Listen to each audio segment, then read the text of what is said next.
ലോകത്തിന്റെ പ്രകാശമായ ക്രിസ്തുവിനെയാണ് നമ്മൾ പ്രഘോഷിക്കുന്നത്. ആ ലോകത്തിന്റെ പ്രകാശം ലോകത്തിന്റെ അന്ധകാരങ്ങളെ നീക്കാൻ വേണ്ടിയുള്ളതാണ്. ക്രിസ്തുവിശ്വാസികളെന്ന് അഭിമാനിക്കുമ്പോഴും അന്ധവിശ്വാസത്തിന്റെ പിടിയിൽ നമ്മൾ അമർന്നു പോകുന്നുണ്ട്. അതിന്റെ പ്രത്യക്ഷമായ അടയാളമാണ് പ്രഘോഷണ മേഖലയിൽ കേൾക്കുന്ന അന്ധവിശ്വാസ പ്രഘോഷണങ്ങൾ. ലോകത്തിന്റെ ഇരുട്ടിനെ നീക്കാൻ വേണ്ടി ക്രിസ്തുവിനെ പ്രഘോഷിക്കുന്നവർ അന്ധവിശ്വാസത്തിന്റെ പ്രചാരകരാകുന്നത് അപകടകരമാണ് എന്ന തിരിച്ചറിവ് നമുക്കുണ്ടാകണം.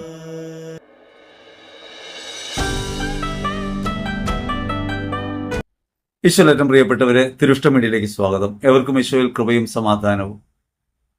അന്ധവിശ്വാസത്തിന്റെ വ്യാപാരികൾ എന്ന പരമ്പരയുടെ തുടർച്ചയാണ് ഇന്നത്തെ സംഭാഷണം. വിശ്വാസ മേഖലയെ ബാധിക്കുന്ന അന്ധവിശ്വാസങ്ങളെ സംബന്ധിച്ച് നിരവധി തവണ ഈ പറഞ്ഞ വിഷയങ്ങളെക്കുറിച്ച് തന്നെ നിരവധി തവണ നമ്മൾ സംസാരിച്ചിട്ടുണ്ട്. അങ്ങനെ സംസാരിക്കുമ്പോഴും നാം കാണുന്ന ഒരു പ്രധാനപ്പെട്ട കാര്യം, എത്രത്തോളം അന്ധവിശ്വാസങ്ങൾക്കെതിരെ നമ്മൾ സംസാരിക്കുന്നുവോ അത്രത്തോളം അന്ധവിശ്വാസങ്ങളുടെ പ്രഘോഷണങ്ങൾ വർദ്ധിച്ചു വരുന്നുണ്ട്. അന്ധവിശ്വാസങ്ങൾ കേൾക്കാനും അതിന് കൈയടിക്കാനും ആളുകളും ഉണ്ടാവും. ഇന്ന് ഒരു അന്ധവിശ്വാസ പ്രഘോഷണത്തെക്കുറിച്ചാണ് നിങ്ങളോട് പറയുന്നത്. അൾത്താരയിൽ നിന്ന്, ഏറ്റവും പരിശുദ്ധമായ ദൈവവചനം വരേണ്ട അൾത്താരയിൽ നിന്ന് ലോകത്തിന്റെ അന്ധവിശ്വാസത്തെയും ഇരുളിനെയും നീക്കേണ്ട സുവിശേഷ പ്രഘോഷണത്തിൽ നിന്ന് അന്ധവിശ്വാസത്തിന്റെ അഴുക്കുചാലുകൾ ഒഴുകുന്നത് നമുക്ക് കാണാൻ പറ്റും. സുവിശേഷം പറയേണ്ട നാവുകൾ ഇത്രത്തോളം മലിനത എങ്ങനെയാണ് പുറന്തള്ളുന്നത് എന്നത് നമുക്ക് സന്ദേഹമുളവാക്കും. വിശ്വാസികളായിരിക്കുമ്പോഴും നമുക്ക് പല കുറവുകളും ഉണ്ട്. പാരമ്പര്യമായി നമ്മൾ കണ്ടിട്ടുള്ള പല കാര്യങ്ങളും, നമ്മുടെ സാമൂഹ്യ ചുറ്റുപാടുകൾ കേട്ട് ശീലിച്ചിട്ടുള്ള കാര്യങ്ങൾ, അവയൊക്കെ നമ്മുടെ മനസ്സിനെ ബാധിക്കുന്നവയാണ്. ഇത്തരമൊരു അന്ധകാരം ഏതൊരു വിശ്വാസിയുടെ ഹൃദയത്തിനകത്തുണ്ട്. നിങ്ങളുടെ പഴയ ജീവിത രീതിയിൽ നിന്ന് രൂപം കൊണ്ട വഞ്ചന നിറഞ്ഞ ആസക്തികളാൽ കലുഷിതനായ പഴയ മനുഷ്യൻ, ആ മനുഷ്യനെ ഉരിഞ്ഞു മാറ്റി ക്രിസ്തുവിന് അനുരൂപമായ പുതിയ മനുഷ്യനെ ധരിക്കാൻ വേണ്ടിയാണ് ഞാൻ നിങ്ങളും വിളിക്കപ്പെടുന്നത്. അങ്ങനെ വിളിക്കപ്പെടുന്നു എന്ന് മാത്രമല്ല, ആ പ്രകാശം ലോകത്തേക്ക് പരത്തണം. വാസ്തവത്തിൽ വിമർശബോധത്തോടെ കാര്യങ്ങൾ സംസാരിക്കുന്നത് അത്ര സുഖകരമായ കാര്യമല്ല. ഒരുപക്ഷെ അതിൽ വിശ്വസിക്കുന്നവർക്കും ഇത്തരം പ്രഘോഷണങ്ങളെ ഫോളോ ചെയ്യുന്നവർക്കും അത് ചെറിയ ബുദ്ധിമുട്ടുണ്ടാക്കുകയും ചെയ്യും. പക്ഷെ ആ ബുദ്ധിമുട്ട് നമുക്ക് ഒഴിവാക്കാനാവില്ല. കാരണം നമ്മളിത് ചെയ്തില്ലെങ്കിൽ വ്രണങ്ങൾ പുറമേ നിന്ന് മരുന്ന് വെച്ച് മൂടുന്നത് പോലെ മൂടിപ്പോയാൽ, കണ്ടില്ലെന്ന് നടിച്ചാൽ, ഈ അസത്യപ്രഘോഷണങ്ങൾക്ക് മൗനാനുവാദം കൊടുക്കുന്നവരായി നമ്മൾ മാറും. അതുകൊണ്ട് സത്യവിശ്വാസത്തിനെതിരായി വിശ്വാസ സമൂഹത്തിനകത്ത് തന്നെ ഉടലെടുക്കുകയും പ്രചരിക്കുകയും ചെയ്യുന്ന കാര്യങ്ങളെ നമ്മൾ നേരിട്ട് എതിർത്തേ മതിയാവും. നമ്മൾ ഒരിക്കലും പ്രഘോഷിക്കുന്ന ഒരാളെയും നേരിട്ട് പേരെടുത്ത് പറഞ്ഞ് കുറ്റപ്പെടുത്തുന്നില്ല. കാരണം ഇത് ഒരാളുടെ പ്രശ്നമല്ല. മുൻപ് പലയിടങ്ങളിലും പറഞ്ഞിട്ടുള്ള ആളുകൾ പലരാണ്. വ്യക്തികളിലേക്കല്ല നമ്മൾ നോക്കുന്നത്. പറയുന്ന ആശയങ്ങളിലെ വൈരുദ്ധ്യം, അതിലെ അന്ധത, അറിവില്ലായ്മ, അവയെ തുറന്നു കാട്ടാൻ നമുക്ക് ബാധ്യതയുണ്ട്. രാജാവ് നഗ്നനാണെന്ന് പറയാൻ ഒരു കുട്ടി ആവശ്യമുണ്ട്. സത്യവിശ്വാസം പ്രഘോഷിക്കപ്പെടുമ്പോൾ സ്വാഭാവികമായും ഈ വിശ്വാസ പ്രഘോഷണത്തിൽ പറയുന്ന വ്യക്തിയുടെയും അയാൾ വിശ്വസിക്കുന്ന പാരമ്പര്യങ്ങളുടെയും മാമൂലുകളുടെയും എല്ലാം ബാധ്യത ഉണ്ടാവും. അപ്പൊ അത് കടന്നു വരുമ്പോൾ അത് സത്യവിശ്വാസത്തെ എത്രമാത്രം ദുഷിപ്പിക്കുന്നുവെന്ന് വിശ്വാസികൾ ചിന്തിക്കണം. പൊതുസമൂഹത്തിനിടയ്ക്ക് സഭയ്ക്ക് തന്നെ അവമതിപ്പുണ്ടാക്കുന്ന ഇത്തരം പ്രഘോഷണങ്ങളെക്കുറിച്ച് തുറന്നു പറഞ്ഞില്ലെങ്കിൽ പുറമേ നിന്ന് കാണുന്ന സമൂഹവും സഭയെ തെറ്റിദ്ധരിക്കാനിടയാവും. ഈ അന്ധവിശ്വാസങ്ങളൊക്കെ ഈ ആധുനിക സമൂഹത്തിനകത്തും വെച്ചു പുലർത്തുന്നവരാണോ നമ്മൾ എന്ന് ലോകം ചിന്തിക്കാനിടയാവും. വെളിച്ചം കണ്ടിട്ട് വേണം ആളുകൾ വെളിച്ചത്തിലേക്ക് വരാൻ. ആ വെളിച്ചം തന്നെ ഇരുട്ടാണെന്ന് വന്നാൽ ആരെയാണ് ക്രിസ്തുവിലേക്ക് അടുപ്പിക്കാൻ കഴിയുക? യേശുക്രിസ്തുവിനെ ലോകത്തെ പ്രഘോഷിക്കുന്നത് നമ്മുടെ ജീവിതം കൊണ്ടാണ്. നാം ഈ ജീവിതത്തിൽ പുലർത്തുന്ന ക്രിസ്തുബോധം പ്രകാശമാനമാകുമ്പോൾ മാത്രമാണ്. അങ്ങനെ പ്രകാശമാനമാകാത്തതിൻ്റെ കുറവുകളാണ് നമ്മുടെ കുടുംബങ്ങളെ ഉൾപ്പെടെ ഭരിച്ചുകൊണ്ടിരിക്കുന്നത്. അതുകൊണ്ടാണ് വിശ്വാസം പഠിക്കുന്നു, കാറ്റഗിസം പഠിക്കുന്നു, വിശുദ്ധ ഗ്രന്ഥം വായിക്കുന്നു. പക്ഷേ അതിനിടയ്ക്ക് നാം അറിയാതെ കടന്നുകൂടിയിട്ടുള്ള കളകൾ അതിനേക്കാൾ ഭംഗിയായി വളരുന്നു. അത്തരം വിതയ്ക്കപ്പെട്ട ചില കളകളെക്കുറിച്ചാണ് നിങ്ങളോടൊന്ന് സംസാരിക്കുന്നത്. പ്രത്യേകിച്ചും കൈവിഷം എന്ന വിഷയത്തെക്കുറിച്ച് ഒരിക്കലല്ല പലതവണ കൈവിഷമെന്ന അബദ്ധത്തെക്കുറിച്ച്, അന്ധവിശ്വാസത്തെക്കുറിച്ച് സംസാരിക്കാനിടയായിട്ടുണ്ട്. ഇന്ന് കേട്ട ഒരു പ്രഘോഷണവുമായി ബന്ധപ്പെട്ടാണ് നിങ്ങളോട് സംസാരിക്കുന്നത്. മുൻകാലങ്ങളിലെ സംഭാഷണവുമായി ഇടയ്ക്ക് ചിലപ്പോൾ സാമ്യങ്ങൾ ഉണ്ടായേക്കാം. ആവർത്തന വിരസത ഉണ്ടെങ്കിൽ ക്ഷമിക്കുക. നമ്മൾ പറയുന്നത് ഒരു ബലിവേദിയിൽ നിന്ന്, ഒരു അൾത്താരയിൽ നിന്ന് ഒരു പുരോഹിതൻ പ്രസംഗിക്കാനിടയായ കാര്യമാണ്. ഒരു പുരോഹിതനായതുകൊണ്ട് പുരോഹിതൻ പറയുന്നതെല്ലാം സ്വീകരിക്കണം എന്ന അഭിപ്രായം നമുക്കില്ല. കാരണം നമ്മൾ എപ്പോഴും ശ്രദ്ധ കേന്ദ്രീകരിക്കേണ്ടത് സഭ എന്താണ് പഠിപ്പിക്കുന്നത്, വിശുദ്ധ ഗ്രന്ഥം എന്താണ് പഠിപ്പിക്കുന്നതെന്നാണ്. അതിന്റെ സത്യത്തിലേക്ക് വരാൻ വേണ്ടി നിങ്ങളെ പ്രേരിപ്പിക്കുക എന്നതാണ് നമ്മുടെ ദൗത്യം. അപ്പോൾ അങ്ങനെയാണ് കാണേണ്ടത്. ഇത് ആരെങ്കിലും അപമാനിക്കാനോ അപകീർത്തിപ്പെടുത്താനോ അല്ല. എല്ലാവർക്കും കുറവുകളുണ്ട്. എന്നിലേക്ക് സൂക്ഷിച്ചു നോക്കിയാൽ 100 കുറവുകൾ എന്നിൽ നിങ്ങൾക്ക് കാണാൻ പറ്റും. ആ കുറവുകൾ നിങ്ങൾ പറയുന്ന ആശയങ്ങൾ എന്തെങ്കിലും പോരായ്മ ഉണ്ടെങ്കിൽ പറയുന്നതിൽ യാതൊരു വിരോധമില്ല. ഒരു കാര്യം ഓർമ്മിപ്പിക്കട്ടെ, നിങ്ങൾ പരമാവധി പേരിലേക്ക് ഈ വീഡിയോകൾ ഷെയർ ചെയ്യണം. സത്യവിശ്വാസം പരക്കാൻ നിങ്ങളും ഒരു കാരണമാകുമെന്ന് നിങ്ങൾക്ക് തോന്നുന്നുണ്ടെങ്കിൽ, ഈ പറയുന്ന കാര്യങ്ങളിൽ കാമ്പുണ്ട് എന്ന് തോന്നുമെങ്കിൽ നിങ്ങളിത് സബ്സ്ക്രൈബ് ചെയ്യണം, കൂടുതൽ പേരിലേക്ക് ഇത് എത്തിക്കണം. മാത്രമല്ല നിങ്ങളിതിൻ്റെ പ്രതികരണം അറിയിക്കണം. നിങ്ങൾക്കുണ്ടായ അനുഭവങ്ങളും കാര്യങ്ങളും ഒക്കെ നിങ്ങൾ പറയണം. അപ്പോഴാണ് നമുക്ക് കൂടുതൽ വെളിച്ചത്തിലേക്ക് വരാൻ പറ്റുക. ഒരു അനുഭവം പറയുമ്പോൾ നമുക്ക് അതിന് വിശകലനം ചെയ്യാൻ പറ്റും. ഒരു സംശയം ചോദിക്കുമ്പോൾ ഉത്തരം പറയാൻ പറ്റും. അതേപോലെ നിങ്ങൾ പരമാവധി പേരിലേക്ക് എത്തിക്കുക. കാണുന്നവർ ലൈക്ക് ചെയ്യാനും ഫോളോ ചെയ്യാനൊന്നും മടിക്കരുത്. കാരണം ഇത് ഒരു ദൗത്യത്തിന്റെ ഭാഗമാണ്. നമ്മെ സംബന്ധിച്ച് സത്യവിശ്വാസം ഈ ലോകത്ത് മുഴുവൻ പരക്കണം, എല്ലാവരും സ്വതന്ത്രരാകണം എന്ന ആഗ്രഹമാണുള്ളത്. തിരുസഭ ഒരു സ്വാതന്ത്ര്യത്തിന്റെ ഇടമാണ്. പലപ്പോഴും പലരും കരുതുന്നത് പോലെ അടച്ചു വെക്കപ്പെട്ടൊരു കാര്യമല്ല. നമ്മിലുള്ള പ്രകാശം ലോകത്ത് പ്രകാശിക്കാൻ ഇടയാകണം. നമ്മുടെ ബാധ്യതയാണ്. സുവിശേഷ പ്രഘോഷണം എല്ലാവരുടെയും കടമയാണ്. കേൾക്കുകയും കാണുകയും ചെയ്യുന്ന നമ്മൾ ഓരോരുത്തരും ഒന്നിച്ചായിരുന്നു കൊണ്ട് ഒരു ശുശ്രൂഷയിൽ പുരോഗമിക്കുന്നു എന്നാണ് കരുതേണ്ടത്. കേട്ട പ്രഘോഷണം ഇതാണ്. കൈവശത്തെ സംബന്ധിച്ചാണ്. കൈവശം ഒരു അബദ്ധധാരണയാണ്. ആഭിചാരത്തെക്കുറിച്ചും മന്ത്രവാദത്തെക്കുറിച്ചും ക്ഷുദ്രപ്രയോഗങ്ങളെക്കുറിച്ചും കൂടോത്രത്തെക്കുറിച്ചും ഒക്കെ പലയിടങ്ങളിലായി നമുക്ക് വിശുദ്ധ ഗ്രന്ഥത്തിൽ കാണാം. പ്രത്യേകിച്ചും പഴയ നിയമ കാലഘട്ടത്ത്. പഴയ നിയമം ക്രിസ്തുവിന് മുൻപുള്ള കാലമാണ്. ആ കാലഘട്ടങ്ങളിൽ മനുഷ്യൻ ഇത്തരം കാര്യങ്ങളിൽ വിശ്വസിച്ചിരുന്നു. മന്ത്രവാദം ഒരു ചികിത്സാ രീതിയായിട്ടാണ് ഭാരതത്തിൽ നമുക്ക് കാണാൻ പറ്റുക. ഒരു ചികിത്സാ രീതിയാണ്. എവിടെയും അങ്ങനെ തന്നെ ആയിരിക്കണം. ആ ചികിത്സാ രീതി എങ്ങനെയാണ്? നമ്മുടെ മനസ്സിനെ സമ്മർദ്ദപ്പെടുത്തുന്ന ഒരു ഭാരം ഉണ്ടാവുമ്പോൾ അതിൽ നിന്ന് മോചനം നൽകാൻ വേണ്ടി എടുത്ത ചില കുറുക്കു വഴികളാണ് മന്ത്രവാദത്തിന്റെ പിന്നിലുള്ളത്. നിങ്ങളുടെ തൊട്ടടുത്ത് താമസിക്കുന്ന ഒരാൾ നിങ്ങളോട് ശത്രുതയോടെ പെരുമാറുന്നു എന്നിരിക്കട്ടെ.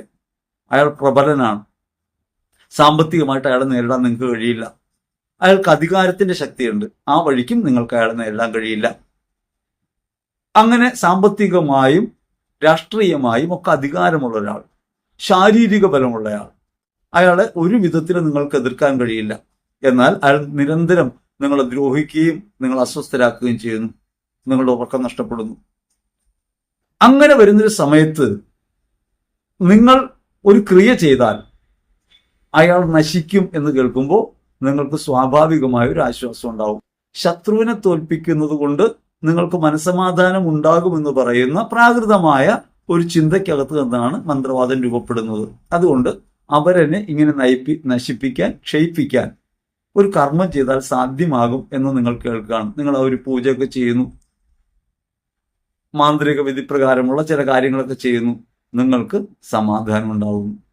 ഇങ്ങനെ മനസ്സിനുണ്ടാകുന്ന സമാധാനക്കേടുകൾ പരിഹരിക്കാനും വേറൊരാളെ അസമാധാനത്തിലാക്കാൻ ഏതെങ്കിലും വിധത്തിൽ കഴിയുമെങ്കിൽ അത് ചെയ്യാനും വേണ്ടി പഴയ കാലത്ത് മനുഷ്യൻ ഉപയോഗിച്ച ഒരു സൂത്രപ്പണിയാണ് യഥാർത്ഥത്തിൽ മന്ത്രവാദം.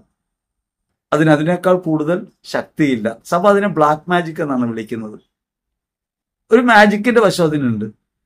പണ്ടൊക്കെ വീട് കത്തിക്കാൻ ഉഗ്രപ്രതാപികളായ മന്ത്രവാദികളുണ്ടെന്നാണ് പറയാം. അവർ വീട് കത്തിക്കും. അങ്ങനെ വീട് കത്തിക്കാനായിട്ട് ചെയ്തിരുന്നത് ചാണകത്തിനകത്ത് ഫോസ്ഫറസ് വെച്ച് പൂജിച്ചു കൊടുത്തു വിടാണ്. ഫോസ്ഫറസ് ആണെന്ന് കൊണ്ടുപോകുന്ന ആൾക്കറിയില്ല. പച്ച ചാണകമാണ്. അത് മറ്റേ വീടിന്റെ ഇക്കൂട്ടിൽ കൊണ്ടിടണം. അങ്ങനെ കൊണ്ടിട്ട് കഴിയുമ്പോൾ ആ വീട് കത്തിപ്പോകും. കുറച്ച് ദിവസം കഴിയുമ്പോൾ എന്നാ പറയാം. ചാണകം ഉണങ്ങുമ്പോൾ കത്തും എന്നുള്ളതാണ്. മഴക്കാലത്ത് ഇത് പ്രയോഗിക്കാൻ സാധ്യമല്ല. ഇന്ന് എല്ലാം കോൺക്രീറ്റ് ഭവനങ്ങളാണ്. അതുകൊണ്ട് ഈ പ്രയോഗം സാധ്യമല്ല. പലതരത്തിലുള്ള ആഭിചാര കാര്യങ്ങൾ ചെയ്യുന്നുണ്ട്. പലതരത്തിലുള്ള മന്ത്രവാദങ്ങൾ ചെയ്ത് സ്വയം മനസ്സിന് സമാധാനം ഉണ്ടാക്കുന്നവരും മറ്റുള്ള സമാധാനം കെടുത്താനായിട്ട് ഉപയോഗിക്കുന്നവരുമുണ്ട്. സമാധാനം കെടുത്തുക എങ്ങനെയെന്ന് വെച്ചാൽ മന്ത്രവാദം ചെയ്തിട്ടുണ്ടെന്ന് അവർക്ക് തോന്നും വിധം എന്തെങ്കിലും ഒരു ക്രിയ ചെയ്യണം. ഒരു വസ്തു കൊണ്ട് കുഴിച്ചിട്ടു, ആ കുഴിച്ചിട്ട വസ്തു അത്യാവശ്യം കാണുന്ന രീതിയിലാണ്. അവര് ചവിട്ടടി ഏൽക്കുന്ന ഭാഗത്ത് കുഴിച്ചിടണം. മന്ത്രവാദി പറയുന്നൊരു വാക്കാണ്, ചവിട്ടടി ഏൽക്കുന്ന ഭാഗത്ത് കുഴിച്ചിടണം. ചവിട്ടടി ഏൽക്കുന്ന ഭാഗത്ത് എന്തായാലും മുറ്റമടിക്കും. അപ്പൊ മണ്ണിളകിയത് ആയിട്ട് കാണുമ്പോൾ സംശയമായി അവിടെ ഒന്ന് പരിശോധിക്കുന്നു. അതിനകത്തൊരു കുപ്പി കിട്ടുന്നു. ആ കുപ്പിക്കകത്തൊരു തകിടുണ്ട്, മുടിയുണ്ട്, കുറച്ച് ചാരമുണ്ട്, കുറച്ച് ചെത്തിപ്പൂവൊക്കെ ഉണ്ട്. അപ്പോ മന്ത്രവാദം ചെയ്തതായിട്ട് ഇയാൾ ഭയക്കും. ആ ഭയം അയാൾ മറ്റുള്ളവരുമായി പങ്കുവയ്ക്കുമ്പോൾ അവർ പറയും, ഇന്നടുത്ത് ഒരു പ്രശ്നക്കാരനുണ്ട്, പേര് പ്രശ്നക്കാരൻ എന്നാണ്, അയാളുടെ പണി പ്രശ്നം ഉണ്ടാക്കലാണ്. അവിടെ ചെല്ലുമ്പോൾ പറയും, ഇത് കടുത്ത കൂടോത്രമാണ്, ഇത് ചെയ്തയാൾ ഇന്ന ആളാണ്, നിങ്ങളുടെ തൊട്ട അയൽവാസിയാണ് അല്ലെങ്കിൽ ബന്ധുവാണ്, ഇതിന് പ്രതിക്രിയ ചെയ്തില്ലെങ്കിൽ നിങ്ങൾക്ക് നാശം ഉണ്ടാവും. ഇയാൾ പ്രതിക്രിയ ചെയ്യാൻ പോകും. അങ്ങനെ പ്രതിക്രിയ ചെയ്യുമ്പോൾ ഇയാളുടെ ഭയം നീങ്ങും. പക്ഷെ ഈ പ്രതിക്രിയ ചെയ്യാൻ പറയുന്നതും ഈ പറയുന്നത് പോലെ പ്രശ്നമുണ്ടാക്കുന്ന രീതിയിൽ തന്നെയാണ്. അവർ കാണുന്ന രീതിയിലായിരിക്കും.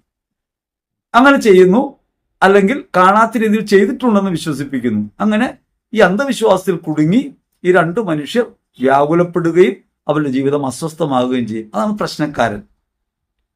മന്ത്രവാദം ഇങ്ങനെയൊക്കെയാണ് പോകുന്നത്. അതേപോലെ പ്രചരിച്ച ഒരു കാര്യമാണ് കൈവിഷം. ഞാൻ നിങ്ങൾക്ക് ഒരു മിഠായി തരുന്നു, അതിൽ മന്ത്രം ഓതിയിട്ടുണ്ട്. അത് കഴിക്കുന്നയാൾക്ക് അത് അനുഭവപ്രദമാകും, അയാൾക്ക് അപകടം ഉണ്ടാക്കും. അങ്ങനെ നിങ്ങൾ എന്തെങ്കിലും ഒരു സ്വഭാവപരമായ വൈകല്യം കാണിക്കുമ്പോഴോ ജീവിത പ്രശ്നങ്ങൾ ഏറുമ്പോഴോ നിങ്ങളൊരു പ്രശ്നക്കാരനെയോ കണിയാനോ ഒക്കെ സമീപിച്ച ഒരാൾ പറയും, മറ്റൊരാൾ നിങ്ങൾക്ക് കൈവിഷം തന്നിട്ടുണ്ട്. ഇപ്പൊ സാധാരണഗതിയിൽ മദ്യം നിർത്താൻ പറ്റാത്ത ആളുകളുണ്ട്. ഇപ്പോൾ മന്ത്രവാദിയുടെ അടുത്താണ് ചെല്ലണമെങ്കിൽ നിശ്ചയമായും ഡി അഡിക്ഷൻ മോഡലൊന്നും അല്ല അവിടെ പ്രവർത്തിക്കുക. ആൾ പറയും, ഇത് ആരോ കൈവിഷം കൊടുത്തതാണ്. അപ്പോൾ കൈവിഷമാണുള്ളത്, ഛർദ്ദിപ്പിച്ച് കളഞ്ഞാൽ മാറും എന്ന് പറയുന്നു. ഛർദ്ദിപ്പിക്കാനായിട്ട് മരുന്ന് കൊടുക്കും, അല്ലെങ്കിൽ വയറിളക്കാനായിട്ട് മരുന്ന് കൊടുക്കും. സാധാരണ കൈവിഷവുമായി ബന്ധപ്പെട്ട് ചികിത്സയ്ക്കായിട്ട് പോകുന്ന ആളുകൾ, പണ്ട് ആയുർവേദത്തിൽ ചികിത്സ ഉണ്ടായിരുന്നു. കൈവിഷഹാരി എന്ന് പറയുന്ന ഗുളിക തന്നെ ഉണ്ടായിരുന്നു. അതിന്റെ പ്രധാന ദൗത്യം വയറിളക്കുക എന്നുള്ളതാണ്. കൈവിഷം അകത്ത് ചെന്നിട്ടുണ്ടെങ്കിൽ പറയുന്ന ലക്ഷണം തലപുകച്ചിലുണ്ടാവും, വിട്ടുമാറാത്ത തലവേദന ഉണ്ടാവും, ഉറക്കക്കുറവുണ്ടാവും, അസ്വസ്ഥതകൾ ഉണ്ടാവും, എപ്പോഴും ഗതി മേപ്പോട്ടിരിക്കും, ഒരു മരണോപ്രാളം കാണിക്കും. ഇതൊക്കെയാണ് ലക്ഷണങ്ങളായിട്ട് പറയുക. അപ്പൊ ഇത്തരം ലക്ഷണങ്ങളുള്ള ആൾ ഒരു മന്ത്രവാദിയുടെ അടുത്ത് എന്ന് പറഞ്ഞാൽ നിശ്ചയമായിട്ട് വളരെ കൈവിഷമുണ്ട്. അങ്ങനെ കൈവിഷം മാറാൻ മരുന്ന് കൊടുക്കും. എന്താണ് ഇത്തരത്തിലുള്ള ലക്ഷണങ്ങൾ ഉണ്ടാകാനുള്ള ഒരു കാരണമാണ് ഞാൻ പറയുന്നത്. ശാരീരികമായ പല രോഗാവസ്ഥകൾ കൊണ്ടും ഇത്തരം ലക്ഷണങ്ങളൊക്കെ കാണിക്കാം. ഒരു പ്രധാനപ്പെട്ട കാരണം, നമ്മുടെ വയറ്റിൽ നിന്ന് ഒരിക്കലും പൂർണ്ണമായി വിസർജ്യം പുറത്തു പോകില്ല. ഒരു 10% വിസർജ്യം കെട്ടിക്കിടക്കും. ഇങ്ങനെ കെട്ടിക്കിടക്കുന്ന ഒരു കുഴപ്പമുണ്ടായാൽ, കോൺസ്റ്റിപ്പേഷൻ ഉണ്ടായി കെട്ടിക്കിടക്കുന്ന ഒരു സ്വഭാവം ഉണ്ടായാൽ നിങ്ങൾക്ക് വായ്ക്ക് ദുർഗന്ധം ഉണ്ടാകും, നിങ്ങൾ ഉറക്കം കുറയും, തലപുകച്ചിലുണ്ടാവും, തലവേദന ഉണ്ടാവും, ശരീരം മുഴുവൻ വേദന ഉണ്ടാവും, എപ്പോഴും അസ്വസ്ഥനായിരിക്കും, മുൻകോപിയായിരിക്കും. ഇങ്ങനെയുള്ള കുറെ കാര്യങ്ങൾ അയാൾ വന്നു ചേരും. ഇത്തരം ലക്ഷണങ്ങളൊക്കെ കാണുമ്പോൾ കൈവിഷഹാരി ഗുളിക കൊടുത്താൽ വയറിളകിപ്പോവും. മന്ത്രവാദികൾ സാധാരണ നെയ്ക്കകത്ത് ഒരു അലോപ്പതി മരുന്ന് പൊടിച്ച് ചേർത്തിട്ടാണ് കൊടുക്കുക. അത് കൊടുത്താൽ വയറിളകുമ്പോൾ പിറ്റേ ദിവസം കറുത്ത മലം പോകും. അത് മന്ത്രവാദം കൊണ്ട് പോയതാണ്, ഈ കഴിച്ച കൈവിഷം പോയതാണ് എന്ന് പറയും. ഇത് പോയി കഴിയുമ്പോൾ ഇയാൾ ശാന്തനാകും. കാരണം അയാളുടെ വയറ്റിൽ കെട്ടിക്കിടന്ന മലം പോയി. വർഷത്തിൽ 2 പ്രാവശ്യമൊക്കെ വയറിളക്കുമായിരുന്ന ആളുകൾ കൊണ്ട്. ഇപ്പൊ അങ്ങനെയൊന്നും ഇല്ല. ഇപ്പൊ ശാസ്ത്രീയമായിട്ട് ഒത്തിരിയേറെ പുരോഗമിച്ച സമയത്തും ഇത്തരം അന്ധവിശ്വാസങ്ങൾ നമ്മെ പിടികൂടും. അങ്ങനെ പിടികൂടുന്ന അന്ധവിശ്വാസത്തെ അന്ധവിശ്വാസമായിട്ട് കാണണം. ഇതൊരിക്കലും ചെയ്യാൻ കഴിയുന്ന കാര്യമല്ല. ഇപ്പോ നമുക്ക് മുഖ്യമന്ത്രി പിണറായി വിജയനുമായിട്ട് വൈരാഗ്യം ഉണ്ടെന്നിരിക്കട്ടെ. അദ്ദേഹത്തിനൊരു പായസം കൊടുക്കുന്നു, അത് അകത്ത് ചെല്ലുന്നു, അതോടുകൂടി അദ്ദേഹത്തിന്റെ സ്വഭാവം മാറുന്നു. അങ്ങനെ ഒരു കാര്യം ഉണ്ടായാൽ എതിരാളികളെ തോൽപ്പിക്കാൻ വേണ്ടി ഈ മാർഗം അങ്ങനെ ഉപയോഗിക്കില്ലേ? ഇപ്പൊ പാകിസ്ഥാനെതിരെ യുദ്ധം ചെയ്യുന്നതിന് പകരം ഇത്രയേറെ പൂജകൾ പഠിച്ചവരും പ്രാകൃതമായ എത്രയോ പൂജകൾ അനുഷ്ഠിക്കുന്നവരുമാണ് നമ്മുടെ നാട്ടുകാർ. ഒരു മന്ത്രവാദം ചെയ്താൽ പോരെ? ഇപ്പൊ പാകിസ്ഥാൻ അവിടെ നിന്ന് ജിന്നുകളെ അയക്കുന്നു, ഇവിടെ നിന്ന് നമ്മൾ ഒടിയനെ അയക്കുന്നു. അങ്ങനെ യുദ്ധം അങ്ങനെയായ പോരെ? നമ്മൾ മനസ്സിലാക്കേണ്ട ഒരു കാര്യം, ഇങ്ങനെ മന്ത്രവാദം ചെയ്യുകയും ഈ കൈവിഷം എടുത്ത് കളയൊക്കെ ചെയ്യുന്നവർ രോഗങ്ങൾ വന്നാൽ ആശുപത്രികളിലാണ് സമീപിക്കുന്നത്. കാരണം അവർക്കറിയാം അവർ ഈ ചെയ്യുന്ന പ്രവൃത്തി യഥാർത്ഥത്തിൽ ഉള്ളതല്ല. അതാണ് നമ്മൾ ആദ്യം മനസ്സിലാക്കേണ്ടത്. ഇത് ഉപജീവന മാർഗമാണ്. ഉദരം നിമിത്തം ബഹുകൃത വേഷം, അതിനപ്പുറം ഒന്നും ഇതിനകത്തില്ല. അപ്പൊ ആദ്യമായി നമ്മൾ തിരിച്ചറിയേണ്ടത്, ഇങ്ങനെ ഒരു മന്ത്രത്തിന് നമ്മുടെ ശരീരത്തിനകത്ത് പ്രവർത്തിക്കാൻ കഴിയില്ല. നമ്മൾ കഴിക്കുന്ന ഏത് വസ്തു കഴിച്ചാലും അത് ദഹിച്ചു പോകും. ദഹിച്ചു പോയില്ലെങ്കിൽ നിങ്ങൾക്ക് കിടന്നുറങ്ങാൻ കഴിയില്ല. അപ്പൊ നിങ്ങളുടെ ഉദരത്തിനകത്ത് ദഹിക്കാത്തതായി എന്തെങ്കിലും ഉണ്ടെങ്കിൽ, ആമാശയം വരെ എത്തിയതാണെങ്കിൽ അത് ഛർദ്ദിച്ചു പോകും. ആമാശയത്തിന് കീഴേക്ക് പോയാൽ അത് വയറിളകിപ്പോകും. അങ്ങനെ കയറി പോയില്ലെങ്കിൽ നിങ്ങൾ കഴിക്കുന്ന വസ്തുവിൽ വിഷാംശമുണ്ടെങ്കിൽ ശരീരത്തെ ബാധിക്കും.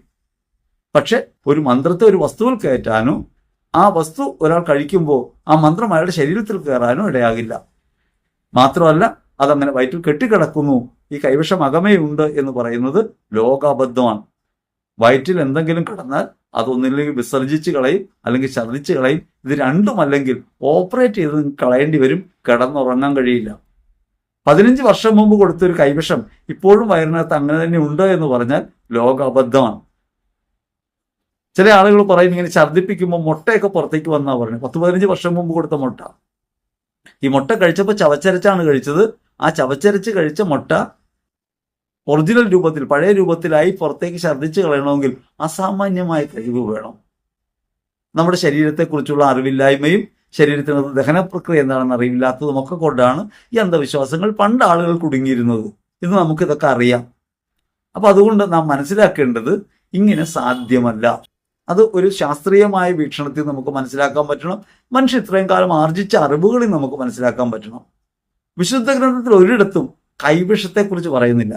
പ്രത്യേകിച്ച് കൈവിഷത്തെക്കുറിച്ച് പുരോഹിതരൊക്കെ പ്രസംഗിക്കുമ്പോൾ അതിൽ വരുന്ന ഒരു വലിയ അബദ്ധം, അതിൽ കൂടോത്രം, ആഭിചാരം, ക്ഷുദ്രപ്രയോഗം എന്നൊക്കെ പറയുന്നുണ്ടെങ്കിലും കൈവിഷം എന്നൊരു കാര്യം പറയുന്നേയില്ല. കാരണം അത് അന്നാട്ടിൽ പ്രചരിച്ചിരുന്നൊരു കാര്യമായിരിക്കില്ല.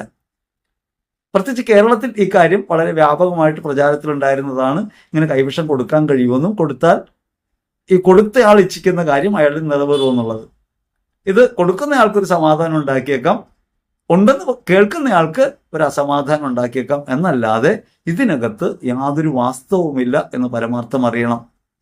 ഇനി ഇങ്ങനെ പറയാനുള്ള കാരണം ഈ പ്രസംഗമാണെന്ന് പറഞ്ഞല്ലോ. ആ പ്രസംഗത്തെക്കുറിച്ചാണ് നമ്മൾ ആലോചിക്കുന്നത്. പ്രസംഗം ഇങ്ങനെയാണ്: അദ്ദേഹത്തിന് ഉദരസംബന്ധമായ രോഗം ഉണ്ടായിരുന്നു, ഈ പറയുന്ന പുരോഹിതന്. ആ ഉദരസംബന്ധമായ രോഗം മാറിയത് പ്രാർത്ഥന കൊണ്ടാണ്. യേശുവിൻ്റെ രക്തത്തിന് കഴിവുണ്ട് ഉദരത്തെ ശുദ്ധീകരിക്കാൻ. നിങ്ങളുടെ ഹൃദയത്തെ ശുദ്ധീകരിക്കുന്നവനാണ് യേശു. ശരീരത്തെ ശുദ്ധീകരിക്കുക എന്ന് പറയുന്നത് ഈ പറഞ്ഞ ഹൃദയപരമായ ബന്ധത്തിൽ നിന്നാണ്. നിങ്ങളുടെ മനസ്സിന്റെ വിശുദ്ധീകരണമാണ് ആവശ്യം. വചനം അത് കൃത്യമായി പറയുന്നുണ്ട്. റോമർ ലേഖനം 12:2, നിങ്ങളുടെ മനസ്സിന്റെ നവീകരണം വഴി നിങ്ങൾ ശുദ്ധി പ്രാപിക്കട്ടെ. മനസ്സിന്റെ ചൈതന്യത്താലാണ് നാം വിശുദ്ധീകരിക്കപ്പെടുന്നത്. ഇത് ശാരീരികമായ ശുദ്ധിയുമായി ബന്ധപ്പെട്ട കാര്യമല്ല. ശാരീരിക ശുദ്ധിയെക്കുറിച്ചാണ് യഹൂദരൊക്കെ ചിന്തിച്ചിരുന്നത്. പഴയ കാലത്തെ മതങ്ങളൊക്കെ അങ്ങനെയാണ് ചിന്തിച്ചിരുന്നത്, ശാരീരിക ശുദ്ധി. കർത്താവ് പറഞ്ഞു, നിങ്ങളുടെ മനസ്സ് ശുദ്ധമാണെങ്കിൽ എല്ലാം ശുദ്ധമായിരിക്കും. അപ്പോൾ ഹൃദയത്തിന്റെ പരിശുദ്ധിയാണ് ദൈവം പരിശോധിക്കുന്നത്. ശരീരം ശുദ്ധമാകുന്നത് നിങ്ങൾ ഹൃദയശുദ്ധി ഉള്ളവരാകുമ്പോഴാണ്. ഈ പ്രഘോഷകൻ ഉദരസംബന്ധമായ രോഗമുള്ള ആളായിരുന്നു. അദ്ദേഹം പറയാണ്, ലോകത്തുണ്ടാകുന്ന പ്രധാന രോഗങ്ങളിലൊന്നും ഉദരരോഗമാണ്. അവിടെ ഒരു നിമിഷം ഒന്ന് ബ്രേക്ക് ചെയ്തിട്ട് ഒന്ന് ആലോചിക്കാം. ഒരു കുടിയൻ കുടി നിർത്തിയാൽ അയാൾ ലോകത്തെ ഏറ്റവും വലിയ പാപമായിട്ട് കാണുന്നത് കുടിയായിരിക്കും. പിന്നെ അയാൾ പ്രവർത്തിക്കുന്നത് മദ്യപാനത്തിന്റെ മേഖലയിലായിരിക്കും. മദ്യപാനികളെ രക്ഷിക്കാനായിരിക്കും. നിങ്ങൾ ശ്രദ്ധിച്ചു നോക്കിക്കൊള്ളുക. ഒരു അബോർഷൻ നടത്തിയതിന്റെ കുറ്റബോധമായിട്ട് ജീവിച്ച് മനസാന്തരം ഉണ്ടായി പാപമൊക്കെ ഏറ്റുപറഞ്ഞ് ഒരാൾ ശുദ്ധീകരിക്കപ്പെടുമ്പോൾ പിന്നെ അയാൾ പ്രവർത്തിക്കുന്ന മുഴുവനും അബോർഷനെതിരായിട്ടായിരിക്കും. കോപിഷ്ഠനായ ഒരാൾ മാനസാന്തരപ്പെട്ട് കോപത്തിൽ നിന്ന് മോചനം നേടിയാൽ അയാൾ പിന്നെ പറഞ്ഞുകൊണ്ടിരിക്കുന്ന മുഴുവനും കോപത്തിനെതിരായിട്ടായിരിക്കും. പുകവലി നിർത്തുന്നയാൾ പുകവലിയെക്കുറിച്ച് പറയും. ഇത് നമ്മൾ കാണാവുന്ന സാമാന്യമായ മനുഷ്യപ്രവൃത്തിയാണ്. ഉദരസംബന്ധമായ രോഗമാണ് ലോകത്തുള്ള രോഗങ്ങളിൽ ഏറ്റവും പ്രധാനമെന്ന് അദ്ദേഹം പറയാൻ കാരണം അദ്ദേഹത്തിന് മുൻപ് ഉദരരോഗം ഉണ്ടായിരുന്നു. സിമ്പിളാണ്. അദ്ദേഹത്തിന്റെ ആ അറിവ് അപൂർണമാണ്. കാരണം രോഗങ്ങൾ ഒരു വിധത്തിലല്ല. ശരീരം എന്ന് പറയുന്നത് നശ്വരമാണ്, ക്ഷയോന്മുഖമാണ്. ശരീരത്തിൽ നിരവധിയായ രോഗങ്ങൾ ലോകത്തുണ്ട്. ഇപ്പൊ ഷുഗർ രോഗികൾ, പ്രഷർ രോഗികൾ, അങ്ങനെയുള്ള രോഗികൾ 65% നമ്മുടെ സമൂഹത്തിനകത്തുണ്ട്. പലവിധങ്ങളായ രോഗാവസ്ഥകളാണ്. അപ്പോൾ ഉദരസംബന്ധമായ രോഗമാണ് പരമപ്രധാനം എന്ന് പറയാൻ പറ്റില്ല. പക്ഷെ ഉദരം ഒരു പ്രധാനപ്പെട്ട കാര്യമാണ്. നിങ്ങൾ കഴിക്കുന്ന ഭക്ഷണം നിങ്ങൾക്ക് പ്രശ്നങ്ങൾ ഉണ്ടാക്കാം. എന്നാൽ അദ്ദേഹം പറയാണ്, അത് ഒരു വണ്ടിയുടെ വാഹനത്തിന്റെ ഡീസൽ ടാങ്ക് പോലെയാണ്, ഇന്ധനം നിറയ്ക്കുന്ന ടാങ്ക് പോലെയാണ്. ആ ഇന്ധനം നിറയ്ക്കുന്നത് ടാങ്ക് ശരിയല്ലെങ്കിൽ ആ വണ്ടി ഓടില്ല. ശാസ്ത്രീയമായി പറഞ്ഞാൽ നമ്മൾ കഴിക്കുന്ന ഭക്ഷണം നമ്മൾ ശ്രദ്ധിക്കേണ്ടതാണ്. വിഷാംശമില്ലാത്ത, ശരീരത്തിന് അപകടകാരിയല്ലാത്ത ഭക്ഷണം നമ്മൾ കഴിക്കണം. നല്ല ഭക്ഷണമാണെങ്കിലും അമിതമായി കഴിക്കരുത്. എന്നാൽ നമ്മുടെ ഉദരമാണ് നമ്മളെ നിയന്ത്രിക്കുന്നതെന്ന് പറയാൻ പറ്റില്ല. ഹൃദയമാണ് കേന്ദ്രം. പ്രത്യേകിച്ചും വിശ്വാസ മേഖലയിൽ നമ്മൾ പറയുമ്പോൾ പ്രധാന കേന്ദ്രം, ജീവന്റെ കേന്ദ്രമായിട്ട് നിൽക്കുക ഹൃദയമാണ്. അതുകൊണ്ട് ഹൃദയശുദ്ധിയുള്ളവരാകണം. ഹൃദയത്തിന്റെ തികവിൽ നിന്നാണ് അധരം സംസാരിക്കുന്നത്. നിങ്ങളുടെ ഉള്ളിൽ ഹൃദയത്തിലാണ് 13 തിന്മകളുള്ളത്. ആ തിന്മകളെ ജയിക്കണം നന്മ കൊണ്ട്. പരിശുദ്ധാത്മാവ് നിങ്ങളിലുണ്ട്. ആത്മാവാണ് നിങ്ങളെ നയിക്കുന്നതെങ്കിൽ, ജഡമല്ല നിങ്ങളെ നയിക്കുന്നതെങ്കിൽ നിങ്ങൾ ജീവിക്കും. അതാണ് വിശുദ്ധ ഗ്രന്ഥം നമുക്ക് നൽകുന്ന പാഠം. ശരീരത്തിന്റെ രോഗാവസ്ഥ ഉണ്ടാക്കുന്നതിൽ ഒരു പങ്ക് വഹിക്കുന്ന ഒരു അവയവമാണ് ഉദരം. അതുകൊണ്ട് മാത്രം കാര്യമില്ല. ഉദരം മാത്രമല്ല രോഗത്തിന്റെ കേന്ദ്രം. നമ്മൾ കഴിക്കുന്നതാണോ നമ്മളെ ശുദ്ധരാക്കുന്നത്? ഇനി അവിടെയാണ് നമ്മൾ മനസ്സിലാക്കേണ്ടത്, നമ്മൾ കഴിക്കുന്ന ഭക്ഷണമാണോ നമ്മളെ ശുദ്ധീകരിക്കുന്നത്? അദ്ദേഹം പറയുന്നു, ഉദരത്തിലേക്ക് അശുദ്ധമായവ കടന്നാൽ അത് നിങ്ങളെ ബാധിക്കും. ഉള്ളിലേക്ക് കടക്കുന്നത് ഒരുവൻ അശുദ്ധനാക്കും എന്നാണ് പറഞ്ഞതിനർത്ഥം. നിങ്ങളുടെ ഉദരമാണ് പ്രധാനപ്പെട്ട കേന്ദ്രം, ഇന്ധനം നിറയ്ക്കുന്ന കേന്ദ്രമാണ്. ഉദരത്തിന് അശുദ്ധി ഉണ്ടായാൽ അശുദ്ധി ഉണ്ടാകും, നിങ്ങൾ ആകെ പ്രശ്നത്തിലാകും എന്ന് പറയുന്നത്, നിങ്ങളുടെ ജീവിതം തകരുമെന്ന് പറയുന്നത് ഒന്നാന്തരം അബദ്ധമാണ്. വിശുദ്ധ മത്തായി സുവിശേഷത്തിൽ 15-ാം അധ്യായത്തിൽ 10 മുതൽ 20 വരെ തിരുവചനങ്ങളിൽ ആന്തരികവും ബാഹ്യവുമായ വിശുദ്ധി എന്നതിനെക്കുറിച്ച് ക്രിസ്തു പഠിപ്പിക്കുന്നുണ്ട്. സുവിശേഷത്തിന് വിരുദ്ധമാകുന്നത് എങ്ങനെയാണെന്ന് ഈ പറയണേ. അവിടെ പ്രധാനമായും പറയുന്നൊരു കാര്യം യേശു പ്രത്യേകമായിട്ട് 11-ാം തിരുവചനത്തിൽ പറയുകയാണ്. നിങ്ങൾ കേട്ട് മനസ്സിലാക്കണം. വായിലൂടെ അകത്തേക്ക് പ്രവേശിക്കുന്നതല്ല, വായിലൂടെ പുറത്തേക്ക് വരുന്നതാണ് ഒരുവനെ അശുദ്ധനാക്കുന്നത്. നിങ്ങൾ എന്ത് കഴിക്കുന്നു എന്നുള്ളതല്ല നിങ്ങൾ അശുദ്ധനാക്കുന്നത്. എല്ലാ ഭക്ഷണ പദാർത്ഥങ്ങളും നല്ലതാണ്. നിങ്ങൾ കഴിക്കുന്ന ഭക്ഷണം ഒരിക്കലും നിങ്ങൾ അശുദ്ധനാക്കില്ല. പറഞ്ഞത് ഞാനല്ല, യേശുക്രിസ്തുവാണ്. വിശുദ്ധ മത്തായി സുവിശേഷത്തിൽ 15-ാം അധ്യായത്തിൽ 11-ാം തിരുവചനത്തിൽ, സുവിശേഷ വേദിയിൽ നിന്ന് നിങ്ങൾ കഴിക്കുന്നവ, നിങ്ങളുടെ ഉദരത്തിലേക്ക് കടക്കുന്നവ നിങ്ങളെ അശുദ്ധരാക്കും, നിങ്ങൾ രോഗികളാക്കും, നിങ്ങളുടെ പ്രശ്നങ്ങൾ ഉണ്ടാക്കും എന്നൊരു പുരോഹിതൻ പറയുമ്പോൾ വചനം നമ്മോട് പറയാണ്, നിങ്ങളുടെ വായിൽ നിന്ന് പുറത്തേക്ക് വരുന്നതാണ് നിങ്ങളെ അശുദ്ധനാക്കുന്നത്, അകത്തേക്ക് വരുന്നത് നിങ്ങളെ അശുദ്ധരാക്കില്ല. ഇത് പറയുമ്പോൾ തന്നെ അന്ന് അസ്വസ്ഥത ഉണ്ടായിരുന്നു. ശിഷ്യന്മാർ വന്നിട്ട് പറഞ്ഞു, നീ പറയുന്ന വചനം യഹൂദർക്ക്, ഫരിസേയർക്ക് ഇടർച്ചയ്ക്ക് കാരണമാകുന്നു എന്ന് നീ അറിയുന്നുണ്ടോ? കാരണം ഭക്ഷണമാണ് ഒരുവനെ ശുദ്ധനാക്കുന്നതെന്ന് പഴയ നിയമത്തിൽ പഠിപ്പിച്ചിരുന്നു. പന്നിയുടെ ഭക്ഷണം കഴിക്കാൻ പാടില്ല, നികൃഷ്ടമായ വസ്തുക്കളുണ്ട്, ഇന്ന കഴിക്കാൻ പാടില്ല എന്നൊക്കെ പഴയ നിയമം പറഞ്ഞിരുന്നു. പഴയ നിയമം എന്ന് പറഞ്ഞാൽ 10 കൽപ്പനയല്ല, യഹൂദ മതഭാവന. ആ യഹൂദ മതഭാവനയ്ക്കെതിരായിരുന്നു, പാരമ്പര്യത്തിനെതിരായിരുന്നു ക്രിസ്തു. യേശു പറയാണ്, നിങ്ങളുടെ അകത്തേക്ക് പ്രവേശിക്കുന്നവയൊന്നും നിങ്ങൾ അശുദ്ധരാക്കില്ല, വായിൽ നിന്ന് പുറത്തേക്ക് വരുന്നതാണ് നിങ്ങൾ അശുദ്ധനാക്കുന്നത്. ശിഷ്യന്മാരി സംശയം പറയുമ്പോൾ യേശു അവരോട് പറയുന്നത്, നിങ്ങളുടെ സ്വർഗീയ പിതാവിനാൽ നടപ്പെടാത്ത ചെടികളും കളകളുമെല്ലാം പിഴുതുമാറ്റപ്പെടും. ഈ അബദ്ധ പ്രബോധനങ്ങളാകുന്ന കളകൾ നിങ്ങളുടെ ഉള്ളിൽ നിന്ന് പിഴുതുമാറ്റപ്പെടും. നിങ്ങളുടെ സ്വർഗീയ പിതാവിനാൽ നടപ്പെടാത്ത ചെടികളും കളകളും പിഴുതുമാറ്റപ്പെടും. ഈ പറഞ്ഞ കളയാണ്, ഈ പുരോഹിതൻ പറഞ്ഞ കളയാണ് നിങ്ങളുടെ വായിലേക്ക് പ്രവേശിക്കുന്നത്, ഉദരത്തിലേക്ക് പ്രവേശിക്കുന്നത് നിങ്ങളെ അശുദ്ധരാക്കും, രോഗികളാക്കും, നിങ്ങളെ തകർക്കും എന്ന് പറയുന്നത് അബദ്ധമാണ്. ഇത് പറഞ്ഞത് ഞാനല്ല, യേശു പറയാണ്, ഇത് കളകളാണ്. എൻ്റെ സ്വർഗീയ പിതാവിനാൽ നടപ്പെടാത്ത ചെടികളും കളകളുമെല്ലാം പിഴുതുമാറ്റപ്പെടും. എന്തെങ്കിലും തരത്തിൽ ഇത്തരം കളകൾ വിശ്വാസ സമൂഹത്തിന്റെ ഹൃദയത്തിനകത്തുണ്ടെങ്കിൽ അത് പിഴുതുമാറ്റപ്പെടാൻ നിയോഗിക്കപ്പെട്ടയാളാണ് പ്രഘോഷകൻ. നമ്മൾ സത്യവിശ്വാസം പഠിപ്പിക്കുമ്പോൾ ഈ പ്രഘോഷണമാണ് നടക്കേണ്ടത്. നിങ്ങളുടെ ഉദരത്തിലുള്ളവ നിങ്ങളെ അശുദ്ധരാക്കില്ല, നിങ്ങൾ എന്ത് കഴിച്ചാലും നിങ്ങൾക്ക് കുഴപ്പമുണ്ടാകില്ല, നിങ്ങളുടെ അകത്തേക്ക് പ്രവേശിക്കുന്നവയല്ല, നിങ്ങളുടെ അകത്തുനിന്ന് പുറത്തേക്ക് വരുന്ന, വായിലൂടെ പുറത്തേക്ക് വരുന്നവയാണ് ഒരുവനെ അശുദ്ധനാക്കുന്നത്. ശിശുമാരുടെ സംശയത്തിന് തുടർച്ചയായിട്ട് ക്രിസ്തു പറയുന്നത്, അവർ അന്ധരെ നയിക്കുന്ന അന്ധരാണ്. അന്ധനെ നയിച്ചാൽ ഇരുവരും കുഴിയിൽ വീഴും. കേട്ടിരിക്കുന്നവർ അന്ധരാണ്, പല കാര്യങ്ങളിലും അന്ധവിശ്വാസമുള്ളവരാണ്. അവരുടെ അന്ധവിശ്വാസത്തെ ഊട്ടി ഉറപ്പിക്കും വിധം ഈ അന്ധത പടർത്തുന്ന പ്രഘോഷണം ഇരുവരും കുഴിയിൽ വീഴാൻ ഇടയാക്കുമെന്ന് യേശു അന്നേ പറഞ്ഞിട്ടുണ്ട്. ഇത് ഒരു പഴയ നിയമബോധം പുതിയ കാലത്ത് കൊണ്ടുവന്ന് കുത്തിവെക്കുന്ന പ്രവൃത്തിയാണെന്ന് കൂടി അറിയണം. പഴയ നിയമബോധം, നിങ്ങളുടെ അകത്തേക്ക് പ്രവേശിക്കുന്നവ നിങ്ങളെ അശുദ്ധരാക്കുമെന്നത് ഒരു പഴയ നിയമ പ്രബോധനമാണ്. ആ പഴയ നിയമ പ്രബോധനം പുതിയ കുപ്പിയിലാക്കി ക്രിസ്തുവിന്റെ പേരിലാക്കി സുവിശേഷത്തിന്റെ പേരിൽ അൾത്താരയിൽ നിന്ന് പറയുന്നു എന്നതാണ് ഇതിൽ അബദ്ധം. അങ്ങനെ ഒരബദ്ധത്തെ ആധുനിക കാലത്ത് ഒരു അന്ധവിശ്വാസത്തെ ഊട്ടി ഉറപ്പിക്കാൻ സുവിശേഷത്തെ കൂട്ടുപിടിക്കുകയും സുവിശേഷത്തിന്റെ പേരിൽ യേശുവിന്റെ നാമത്തിൽ എന്ന ഭാവേന ഇത് അവതരിപ്പിക്കുകയും ചെയ്യുന്നു. അതാണ് അതിൽ അപകടം. അതുകൊണ്ടാണ് അതിനെക്കുറിച്ച് പറയേണ്ടി വരുന്നത്. ഈ ഉപമയെക്കുറിച്ച് കൂടുതൽ വിശദീകരിക്കണമെന്ന് പത്രോസ് പറയുന്നുണ്ട്. യേശു പറയാണ്, വായിൽ നിന്ന് അകത്തേക്ക് പ്രവേശിക്കുന്നവ ഉദരത്തിലെത്തുമെന്നും അത് വിസർജിക്കപ്പെടുമെന്നും നിങ്ങൾ അറിയുന്നില്ലേ?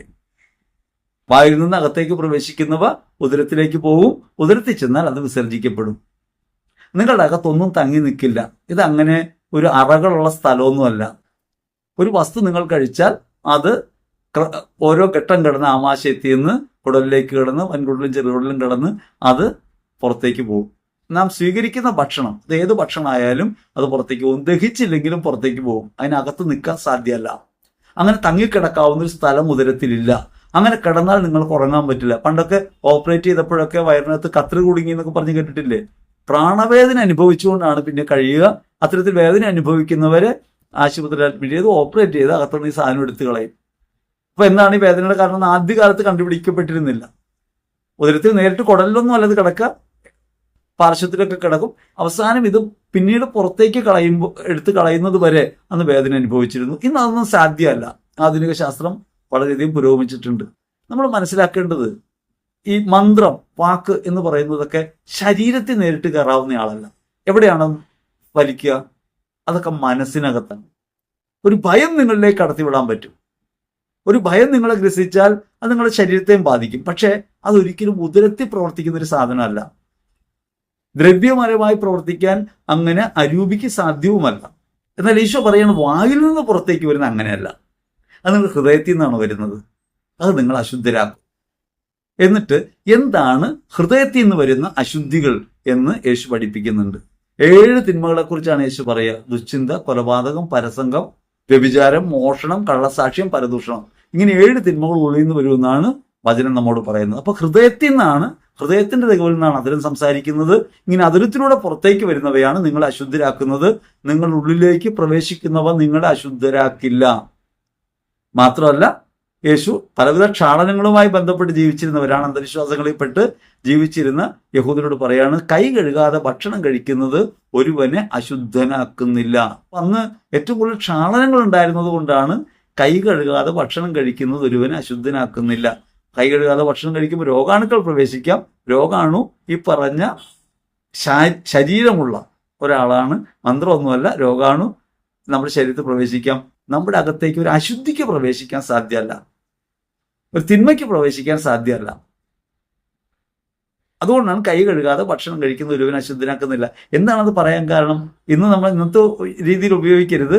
അന്ന് കൈ കഴുകാതെ ഭക്ഷണം കഴിക്കുന്നത് അശുദ്ധിയായി ചിന്തിക്കപ്പെട്ടിരുന്നു. അതായത് പലവിധ ക്ഷാളനങ്ങളാണ് രക്ഷാകരമായ മാർഗങ്ങളെന്ന് നിയമാനുഷ്ഠാനം പഠിപ്പിച്ചിരുന്നു.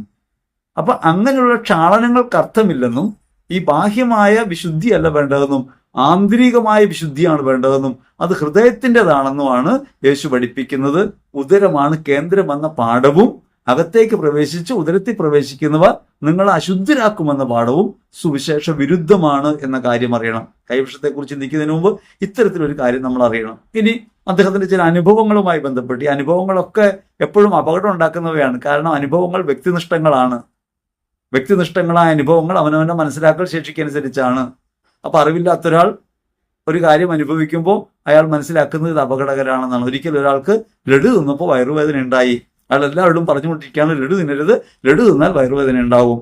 ഇത് ഒരു സമയത്ത് അദ്ദേഹം ലഡു കഴിച്ചപ്പോൾ അദ്ദേഹത്തിന് വയറുവേദന ഉണ്ടായതാണ്. അതുകൊണ്ട് അദ്ദേഹം എല്ലാവരോടും പറയാണ്, നിങ്ങൾ ലഡു കഴിക്കരുത്, ലഡു കഴിച്ചാൽ വയറുവേദന ഉണ്ടാവും. അതൊരു വാസ്തവമല്ല. അത് അയാളുടെ താൽക്കാലിക അനുഭവമാണ്. അയാൾ അതിനെ മനസ്സിലാക്കിയതിന്റെ പരിമിതി കൂടിയാണെന്ന് അറിയണം. ലഡു കഴിച്ചതുകൊണ്ടാവണമെന്നില്ല അയാൾക്ക് വയറുവേദന ഉണ്ടായത്. അതെന്താണെന്ന് അയാൾക്ക് അറിയില്ല. ചിലപ്പോൾ ചില ആളുകൾ പറഞ്ഞു കേട്ടിട്ടുണ്ട്, ഇന്ന കടയിൽ നിന്ന് ഭക്ഷണം കഴിച്ചപ്പോൾ, ഇന്നടത്തുനിന്ന് ഭക്ഷണം കഴിച്ചപ്പോൾ ലൂസ് മോഷൻ ഉണ്ടായി, ആ കടയിലെ ഭക്ഷണം കൊള്ളില്ല. ഈ കഴിച്ച ഉടനെ തന്നെ പുറത്തേക്ക് പോകുന്നൊരു സാധനമല്ല വയറ്റിലുള്ളത് വിസർജ്യം. നമ്മളൊരു ഭക്ഷണം കഴിക്കുമ്പോൾ അത് ആമാശയത്തിൽ ചെല്ലും. ആമാശയത്തിൽ ചെല്ലുമ്പോൾ അത് പിടിച്ചില്ലെങ്കിൽ അപ്പം തന്നെ വൊമിറ്റ് ചെയ്യും. ഇനി ഒരു ഭക്ഷണം കഴിച്ച് ഒരു അരമണിക്കൂർ കഴിയുമ്പോൾ ലൂസ് മോഷൻ ഉണ്ടാകുന്നുവെങ്കിൽ ഇത് കഴിച്ച ഭക്ഷണമാണ് പോണേന്ന് ധരിക്കേണ്ട, അത് ഉദരത്തിലുണ്ടായിരുന്നതാണ് പോവുക. അന്ന് കഴിച്ചതല്ല അപ്പോൾ പ്രയോഗത്തിൽ വരിക.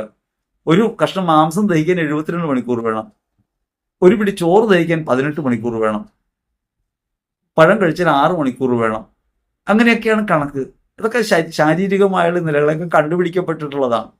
അപ്പൊ അതുകൊണ്ട് എന്താണ് ഈ അബദ്ധമെന്ന് തിരിച്ചറിയണം. അബദ്ധം കേവലം ഒരു അറിവില്ലായ്മ മാത്രമല്ല, ഒരു പഴയ നിയമത്തിന്റെ ബാക്കപ്പ് അതിനുണ്ട്.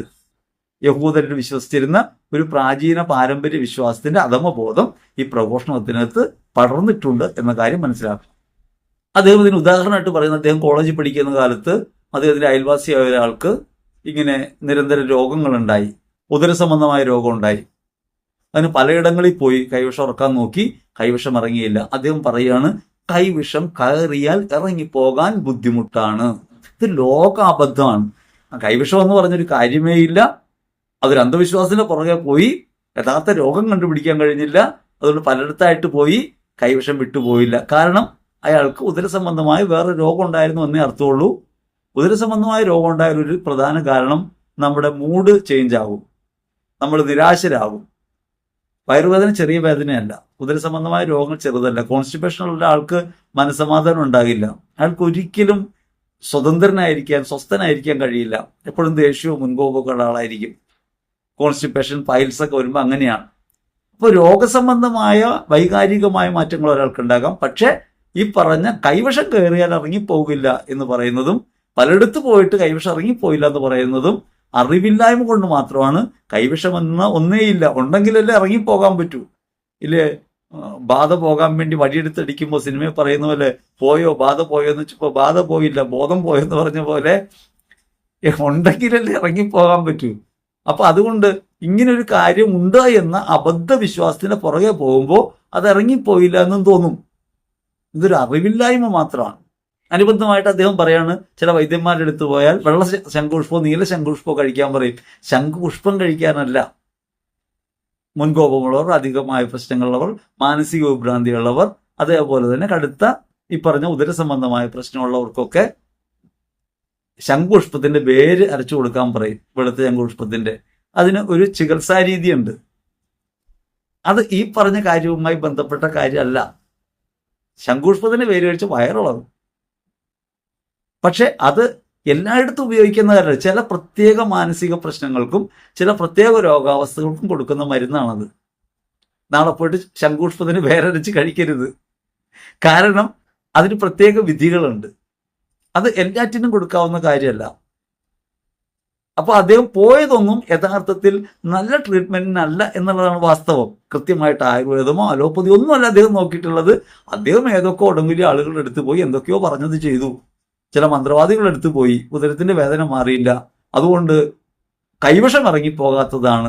നമ്മുടെ കൈപ്പിടിയിൽ ഒതുങ്ങാത്തൊരു കാര്യം വരുമ്പോൾ നമ്മൾ ഇങ്ങനെ ഇല്ലാത്തൊരു അന്ധവിശ്വാസത്തിൽ ആളുകളെ കൊണ്ട് തളയ്ക്കും.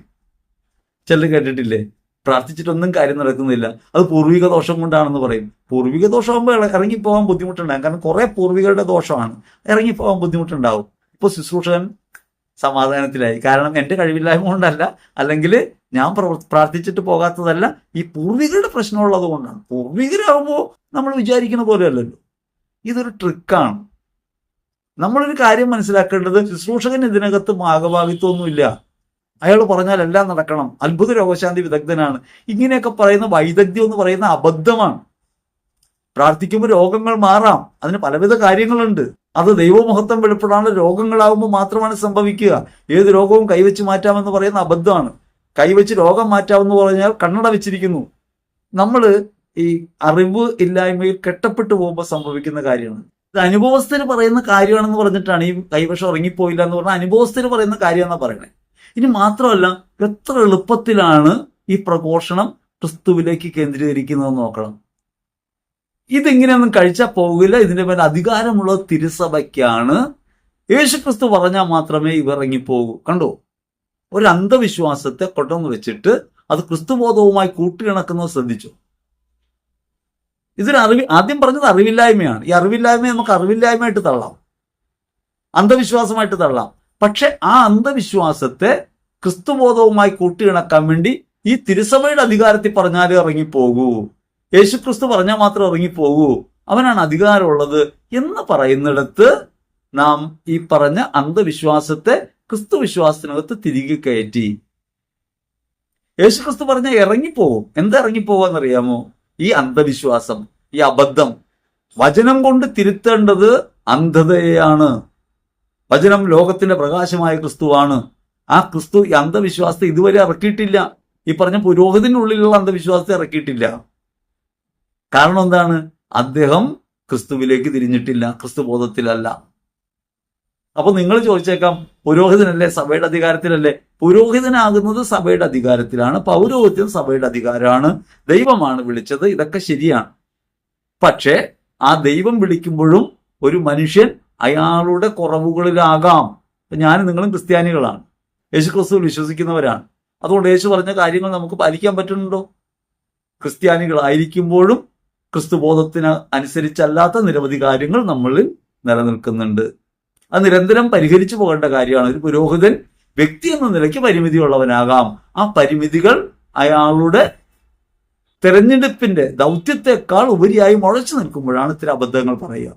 അതുകൊണ്ട് പുരോഹിതന്മാർ അബദ്ധം പറയുമോ എന്ന് ചോദിച്ചാൽ പുരോഹിതന്മാരും അബദ്ധം പറയും. കാരണം അവിടെ തന്റെ ദൗത്യത്തെക്കാൾ ഉപരിയായി, ക്രിസ്തുബോധത്തെക്കാൾ ഉപരിയായി വ്യക്തിപരമായ പരിമിതികൾ ഉയർന്നു നിൽക്കുന്നുവെങ്കിൽ പുരോഹിതന്റെ വാക്കുകളിലും ഈ അന്ധതയുണ്ടാകും. അതാണ് ഇപ്പോൾ ഇവിടെ തെളിയുന്നത്. ആഭിചാരിക പ്രവൃത്തികൾ ചെയ്താണ് ഒരു മനുഷ്യന്റെ ശരീരത്തിലേക്ക് കൈവശം കയറുന്നത് അത്രേ. ആഭിചാര പ്രവൃത്തികൾ ചെയ്താൽ അങ്ങനെ മനുഷ്യന്റെ ശരീരത്തിലേക്ക് ഇങ്ങനെ കൈവശം കയറ്റാൻ പറ്റുമെങ്കിൽ നമ്മൾ പറയുന്ന ഏകാഭിപ്രായത്തിലേക്ക് കൊണ്ടുവരാൻ ഈ ഒരു കൈവശം ചെയ്താൽ പോരെ. എന്നിട്ട് അദ്ദേഹം പറയുന്നത്, ക്രിസ്തു സമുദായത്തെ കുറ്റം പറയുന്നത്, ഇതൊരു മനസ്സിലാക്കാൻ പറ്റാത്ത ഒരൊറ്റ സമുദായമേ ഉള്ളൂ, അത് ക്രൈസ്തവ സമുദായമാണ്. ചോദ്യം ചോദിച്ച ആളുകൾ കൊണ്ട് പറയിപ്പിക്കുകയാണ്. ഇത് മനസ്സിലാക്കാത്തവർ. എന്ത് മനസ്സിലാക്കാത്തവർ? ഈ കൈവശത്തെ മനസ്സിലാക്കാത്ത വിഭാഗം ക്രൈസ്തവ സമൂഹമാണ്. എത്രത്തോളം ഈ അബദ്ധത്തെ അംഗീകരിക്കാത്തവർ നിലനിൽക്കുന്നുവോ അത്രത്തോളം അവർ വിശ്വാസികളാണെന്നാണ് പരമാർത്ഥം. ഇദ്ദേഹം പറഞ്ഞ അന്ധവിശ്വാസത്തെ വിശ്വസിക്കാത്ത, സ്വീകരിക്കാത്ത സത്യവിശ്വാസികളായവരാണ് ക്രിസ്ത്യാനികളെങ്കിൽ അത് അഭിമാനാർഹമാണ്. പക്ഷേ നിർഭാഗ്യവശാൽ ഇത്തരം അന്ധവിശ്വാസങ്ങളിൽ നമ്മുടെ ആളുകൾ കുടുങ്ങിപ്പോകുന്നു. ഈ സംഭാഷണത്തിന് കീഴെ വരുന്ന കമന്റുകൾ കണ്ടാൽ നമുക്കതറിയാം. എത്രയോ പേരാണ്, എനിക്ക് അനുഭവം ഉണ്ടച്ചോ, പറയുന്നത് ശരിയാണ് അച്ചോ, ഞങ്ങൾക്ക് വേണ്ടി പ്രാർത്ഥിക്കണേ, ഉദരാശയ സംബന്ധമായ രോഗമുണ്ട്. അതിനിടയ്ക്ക് ഈ പറഞ്ഞ കമന്റുകളുടെയൊക്കെ റിപ്ലൈ ആയിട്ട് കമന്റ് വന്നേക്കാണ്. അതാരാണ്? അത് ഒരു മന്ത്രവാദിയുടേതാണ്. നമ്പറും കൊടുത്തിട്ടുണ്ട്. നിങ്ങൾക്ക് വിവാഹ തടസ്സം, സാമ്പത്തിക തടസ്സം, ജോലി തടസ്സം ഇവയൊക്കെ ഉണ്ടെങ്കിൽ ഈ നമ്പറിൽ വിളിക്കൂ എന്ന് പറഞ്ഞുകൊണ്ട് ഒരു മന്ത്രവാദി ഇതിന്റെ കീഴെ വന്നിട്ട് കമന്റ് ചെയ്തേക്കാണ്. അപ്പൊ മനസ്സിലായില്ലേ? ഈ സംഭാഷണം ആർക്ക് ഗുണം ചെയ്യുന്നതാണ്? ഒരു അന്ധവിശ്വാസത്തെ അരക്കിട്ടുറപ്പിക്കുന്നതാണ്. മന്ത്രവാദത്തിലേക്ക് പോകാൻ ആളുകളെ പ്രേരിപ്പിക്കുന്നതാണ്. അതിന് പ്രേരണയ്ക്ക് അവസരം കൊടുക്കുന്നതാണ്. അപ്പോൾ ഒരു തിന്മയ്ക്ക് പ്രവർത്തിക്കാൻ അവസരം കൊടുക്കുന്നതാകരുത് സുവിശേഷ പ്രഘോഷണം. നമ്മൾ പറയുന്ന കാര്യങ്ങൾ തെറ്റായ പ്രബോധനമായിട്ട് മാറുമ്പോൾ, അന്ധവിശ്വാസം പ്രചരിപ്പിക്കുന്നതായിട്ട് മാറുമ്പോൾ നിലനിൽക്കുന്ന അന്ധവിശ്വാസത്തിന്റെ ആളുകൾക്ക് അത് ബലം നൽകും. അതാണ് കണ്ടത്. അതിന്റെ കീഴിൽ മുഴുവൻ കമന്റുകളുടെ കീഴിലും വന്നിട്ട് ഒരു മന്ത്രവാദി കമന്റ് ഇട്ടുകൊണ്ടിരിക്കുകയാണ്. തന്റെ നമ്പർ, നിങ്ങൾക്ക് ഇനി തടസ്സമുണ്ടെങ്കിൽ ബന്ധപ്പെടൂ. ഇനി ഈ പുരോഹിതൻ നേരത്തെ പറഞ്ഞ ആ രോഗി ഉണ്ടല്ലോ, അയാളുടെ പ്രശ്നം എന്തായിരുന്നു? അയാൾ കോൺസ്റ്റിപ്പേഷൻ ആയിരുന്നു. ബാത്റൂമിൽ പോയാൽ ബാത്റൂമിൽ പോകില്ല. അപ്പൊ അങ്ങനെ ബാത്റൂമിൽ പോകാൻ പറ്റാതെ വേദന കൊണ്ട് സഹിക്കുന്ന അദ്ദേഹം പലപ്പോഴും പറഞ്ഞിട്ടുണ്ടെന്നാണ് പറയുക. കോൺസ്റ്റിപ്പേഷൻ സ്വാഭാവികമായിട്ടും ഇന്ന് നിലവിൽ ആളുകൾക്ക് ഉണ്ടാകാവുന്ന ഒരു കാര്യമാണ്. നിങ്ങൾ അലുമിനിയം കലത്തി ചോറ് വെച്ചിട്ട് ആ ചോറ് പിറ്റേ ദിവസം എടുത്ത് കഴിച്ചാൽ, അല്ലെങ്കിൽ വൈകി കഴിച്ചാൽ അതിലൊരു കോട്ടുണ്ടാവും, ഒരു വഴുവഴുപ്പുണ്ടാവും. ആ വഴുവഴുപ്പ് ഒരു കെമിക്കൽ പ്രവർത്തനമാണ്. അത് കഴിച്ചാൽ ഉണ്ടാവും. തിളപ്പിച്ചൂറ്റിയ ഭക്ഷണം, ചോറ് കഴിച്ചാൽ കോൺസ്റ്റിപ്പേഷൻ ഉണ്ടാവും. കോൺസ്റ്റിപ്പേഷൻ നിരവധി കാര്യങ്ങളുണ്ട്. ഭക്ഷണത്തിന് ക്രമം തെറ്റിയുള്ള ഭക്ഷണക്രമം, കൃത്യസമയത്ത് നമ്മൾ ടോയ്ലറ്റിൽ പോകാത്തത്, ഇതൊക്കെ നമുക്ക് ക്രമേണ ഈ രോഗങ്ങളുണ്ടാക്കും. വെള്ളം വേണ്ടവതും കുടിക്കാത്തത്. അപ്പോൾ എന്താണ് അതിന്റെ പ്രശ്നം എന്ന് മനസ്സിലാക്കി അതിനനുസരിച്ച് ഭക്ഷണം കഴിക്കുകയും അതിനനുസരിച്ച് ഔഷധം സേവിക്കുകയാണ് വേണ്ടത്. അങ്ങനെ മരുന്ന് കഴിച്ചിട്ടും ഈ പറഞ്ഞ മുറിവൈദ്യന്മാരുടെ അടുത്ത് പോയിട്ടും പിന്നെ ഈ പറയുന്ന മന്ത്രവാദികളുടെ അടുത്ത് പോയിട്ടും ഒന്നും കാര്യം നടക്കാതെ വന്നു. അവസാനം സഹികെട്ട് ആ മനുഷ്യൻ ആത്മഹത്യ ചെയ്തു എന്നാണ് പറയുന്നത്. അപ്പൊ അദ്ദേഹം വേണ്ടത്ര വെളിച്ചത്തിലേക്ക് വന്നിട്ട് യഥാർത്ഥ ചികിത്സയിലേക്ക് പോയില്ല. അദ്ദേഹത്തിന്റെ രോഗം മാറിയില്ല. അതിൽ നിരാശപ്പെട്ട് അദ്ദേഹം ആത്മഹത്യ ചെയ്തു. അന്ധവിശ്വാസം മനുഷ്യനെ കൊണ്ടുപോയി എത്തിക്കുന്നത് ആത്മഹത്യയിലേക്കാണ്, തിന്മയിലേക്ക് തന്നെയാണ്. ഒരു അന്ധവിശ്വാസം ഒരാളെ രക്ഷിക്കുന്നതല്ല, അത് വീണ്ടും വീണ്ടും അയാളെ താഴേക്ക് കൊണ്ടുപോയിക്കൊണ്ടിരിക്കും. ഇനി ഇതിന് പരിഹാരം അദ്ദേഹം കണ്ടുപിടിച്ചത് ഒരു ഭൂതോച്ചാടകന്റെ ഡയറിക്കുറിപ്പ് എന്ന പുസ്തകം വായിച്ചപ്പോഴാണ്. ആ പുസ്തകം വായിച്ചപ്പോൾ ആ പുസ്തകത്തിൽ ഇങ്ങനെ ഒരു വെണ്ണ പ്രത്യേക ഔദ്യോഗിക പ്രാർത്ഥന നടത്തി കഴിച്ചാൽ ഈ പറഞ്ഞ കോൺസ്റ്റിപ്പേഷൻ മാറുമെന്ന് ഈ പുരോഹിതൻ കണ്ടെത്തി. ആവണക്കണ കഴിച്ചാൽ മതി. ആവണക്കണ കഴിച്ചാൽ മാറാവുന്ന കാര്യമുള്ളൂ. രാത്രി ഭക്ഷണശേഷം ഒരു 3 മണിക്കൂർ കഴിഞ്ഞ് ത്രിഫല ചൂർണം 1 ടീസ്പൂൺ 1/2 ഗ്ലാസ് ചൂടുവെള്ളത്തിൽ കഴിച്ചാൽ മതി. ഇനി വേറെ പ്രതിവിധികൾ വേണമെങ്കിൽ പറഞ്ഞു തരാം. ഇതിന് ചികിത്സാ രീതികൾ അനേകമുണ്ട്. അതൊരാളുടെ ശരീരപ്രകൃതി അനുസരിച്ച് ഏതാണ് യോജിക്കുന്നത് കഴിക്കാം. അപ്പോൾ ഇതിന് കീഴെ വന്നൊരു കമന്റിൽ ഒരാൾ ചോദിച്ചേക്കാണ്, ഈ ഒലിവെണ്ണ എവിടെ കിട്ടും? ഒലിവെണ്ണ ഈ ഔദ്യോഗികമായി പ്രാർത്ഥിച്ച പ്രത്യേക ഒലിവെണ്ണ, അങ്ങനെ ഒരു പ്രത്യേകമായി പ്രാർത്ഥിച്ച ഒലിവെണ്ണ സഭയിലില്ല. സഭയിൽ 3 ഓയിലുകളാണുള്ളത്: കാറ്റഗുമെൻ ഓയിൽ, സിക്ക് ഓയിൽ, ക്രിസം ഓയിൽ. അത് പ്രത്യേകമായ കാര്യങ്ങൾക്ക് ഉപയോഗിക്കണം, അകത്ത് കഴിക്കാനുള്ളതൊന്നുമല്ല. കാറ്റഗുമെൻ ഓയിലാണ് മാമോദീസ നൽകുമ്പോഴും ഭൂതോച്ചാരണത്തിന് ഉപയോഗിക്കുന്നത്. സിക്ക് ഓയിൽ രോഗീലേപനം നൽകുമ്പോൾ ഉപയോഗിക്കുന്ന ഓയിലാണ്. ക്രിസം ഓയില് പരിശുദ്ധാത്മാഭിഷേകത്തിന് വേണ്ടി സ്ഥൈര്യലേപനത്തിന് ഉപയോഗിക്കുന്ന ഓയിലാണ്. പ്രത്യേക വെഞ്ചരിപ്പ്, ഔദ്യോഗിക വെഞ്ചരിപ്പ് നടത്തി ഒരു ഓയിൽ കഴിച്ചാൽ ഒരു ഓയിൽ സാധാരണ കഴിച്ചാലും പോകും. അതും വെറുതെ കഴിച്ചാൽ പോരാ. എങ്ങനെ കഴിക്കണം അത് അദ്ദേഹം പറയുന്നുണ്ട്. അതിരാവിലെ വെറും വയറ്റിൽ ഭക്ഷണശേഷം 2-3 മണിക്കൂർ കഴിഞ്ഞിട്ട് കഴിച്ചാലും മതി. അപ്പോൾ നേരം വെളുക്കുന്നതിന് ചിലപ്പോൾ എണീക്കേണ്ടി വരും. എന്ന് വെച്ച് ഒരു ഓയിൽ കഴിച്ചാൽ വയറിളകും എന്നുള്ളത് ഒരു പ്രതീക്ഷയ്ക്കും വകയുള്ള കാര്യമല്ല. എല്ലാവർക്കും അത് ഫലിക്കണമെന്നില്ല. കാരണം അത് ശാരീരിക പ്രകൃതി അനുസരിച്ചും ഒരാൾക്ക് കോൺസ്റ്റിപ്പേഷൻ ഉണ്ടാകാനുള്ള കാരണം എന്താണെന്ന് അനുസരിച്ചുമാണ്. അതിന് വിദഗ്ധമായ പരിശോധനയാണ് ആവശ്യം. എന്താണ് അതിന്റെ പ്രോബ്ലം എന്ന് മനസ്സിലാക്കണം. ഈ അന്ധവിശ്വാസം പടർത്തുമ്പോൾ രണ്ടാമത്തെ കുഴപ്പമൊന്നും അറിയാമോ? ഇനി ആളുകൾ പോയിട്ട് എല്ലാം ഒരു പോലും കഴിക്കും. ഒരു പോലും കഴിച്ചാൽ കോൺസ്റ്റിപ്പേഷൻ മാറുമെന്ന് വിചാരിച്ച് 1-2 പേർക്ക് മാറും. അവർ വന്ന് അടിയുമെന്നുകൊണ്ട് സാക്ഷ്യവും പറയും. എന്തിനാണെന്നറിയാമോ ഈ പ്രഘോഷണം? ഞങ്ങൾക്കൊരു കേന്ദ്രമുണ്ട്, അങ്ങോട്ട് വരൂ, ഞാനിത് ചെയ്തു തരാം. ഞാൻ അനേകർക്ക് ഇത് കൊടുത്തിട്ടുണ്ട്, അനേകർക്ക് ഉപകാരപ്പെട്ടിട്ടുണ്ട്, അനേകർക്ക് മോചനം ഉണ്ടായിട്ടുണ്ട്. ഈ കോൺസ്റ്റിപ്പേഷൻ മുഴുവൻ കൈവശമാണെന്നാണ് ഈ പുരോഹിതൻ പറഞ്ഞത്. എന്തൊരു അബദ്ധമാണ് പഠിപ്പിക്കുന്നത് നോക്കി. എലിക്കണികൾ പോലെ വേദനിക്കുന്ന മനുഷ്യനെ കൂട്ടിലേക്ക് ആനയിക്കാൻ തേങ്ങാക്കൊത്ത് ചുട്ടുവെക്കുന്നത് പോലെ ഇത്തരം സാക്ഷ്യാനുഭവങ്ങൾ പറഞ്ഞ് ആളുകളെ വളച്ചു കൂട്ടുന്നതിന്റെ പേരല്ല സുവിശേഷ പ്രഘോഷണം. സത്യമറിഞ്ഞ് മനുഷ്യർ സ്വതന്ത്രരാകണം. അവരാരെയും ആശ്രയിക്കാതെയാകണം. പരിശുദ്ധ കൂദാശയിൽ പങ്കുചേരുന്നവരാകണം. വിശുദ്ധ ജീവിതം നയിക്കുന്നവരാകണം. അതിനുവേണ്ടി മനുഷ്യരെ സത്യബോധത്തിലേക്ക് കൊണ്ടുവരേണ്ടതിന് പകരം എല്ലാവരെയും വളച്ചുകൂട്ടി കച്ചവടം ഉണ്ടാക്കാൻ വേണ്ടി ചെയ്യുന്ന പ്രവൃത്തികളാണ്. ഡിസ്ക്രിപ്ഷനിൽ പോകാനുള്ള വഴി, ചെന്നാൽ ചെയ്യാനുള്ള കാര്യങ്ങളൊക്കെ കൃത്യമായിട്ട് എഴുതിയിട്ടുണ്ട്. ഇങ്ങനെ വാട്സപ്പ് ഗ്രൂപ്പിന്റെ കാര്യങ്ങൾ എഴുതിയിട്ടുണ്ട്. ഇങ്ങനെ ഗ്രൂപ്പുകളിലൂടെയൊക്കെ പ്രചരിപ്പിച്ച് അന്ധവിശ്വാസം പടർത്തി ആളുകളെ കൈകാര്യം ചെയ്യുന്ന അന്ധവിശ്വാസത്തിന്റെ വ്യാപാരികളെ ചൂണ്ടിക്കാട്ടാൻ നമുക്ക് കഴിയണം. ഇത്തരം അബദ്ധങ്ങളിൽ കുടുങ്ങാതിരിക്കാൻ കഴിയണം. നിങ്ങളുടെ വിശ്വാസം ആത്മരക്ഷയ്ക്കുതകും വിധമായി തീരാൻ, നിങ്ങളുടെ ജീവിതത്തിനകത്ത് നിങ്ങളുടെ സ്നേഹപ്രവൃത്തികൾക്ക് ആക്കം കൂട്ടുന്നതായി മാറാൻ നിശ്ചയമായിട്ടും ഇടപെടണം.